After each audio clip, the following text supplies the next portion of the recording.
Hello बच्चों, चलिए प्रश्न पढ़ते हैं। तीन ब्लॉकों के द्रव्यमान क्रमशः m2m तथा 3m है।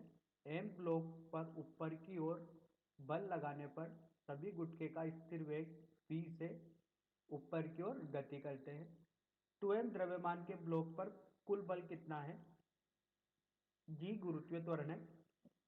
देखिए बच्चों, यहाँ पर एक चित्र दिया गया है जिसमें तीन द्रव्यमान m 2m 3m। m द्रव्यमान पर एक बल ऊपर की ओर लगाया गया है और इसका वेग है एक स्थिर वेग v से। तो आइए बच्चों, प्रश्न के लिए मुख्य उदाहरण की चर्चा करते हैं।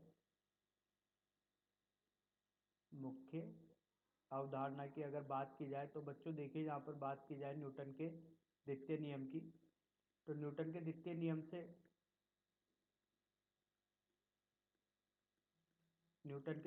से अगर मैं मान लीजिए बात करें तो देखिए क्या होगा। न्यूटन के द्वितीय नियम, तो बच्चों न्यूटन का द्वितीय नियम बताता है कि किसी पिंड पर लगने वाले कुल बल बराबर होगा उस पिंड का द्रव्यमान गुना उस पिंड से संबंधित त्वरण के। जैसा बच्चों अपन जानते हैं कि अगर किसी पिंड का वेग नियत है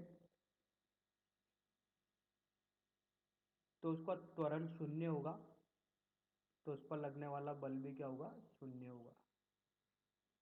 या उस पर लगने वाला कुल बल भी क्या होगा? शून्य होगा।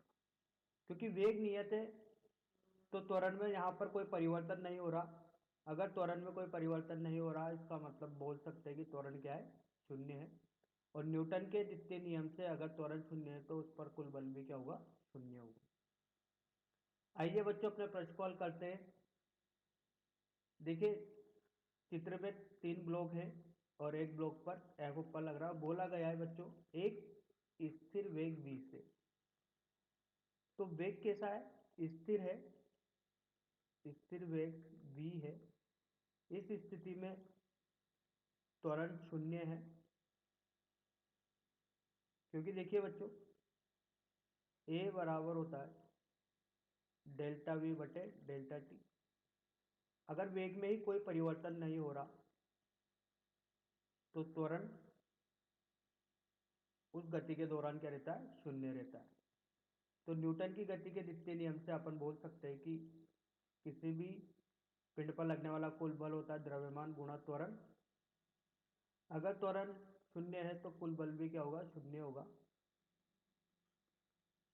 लेकिन यहां पर बोला गया है 2m द्रव्यमान पर, तो यहां पर अपन कुल की जगह लिख लेते हैं 2m द्रव्यमान पर बल कितना होगा? शून्य होगा, क्योंकि इस पिंड का त्वरण क्या है? शून्य के बराबर है।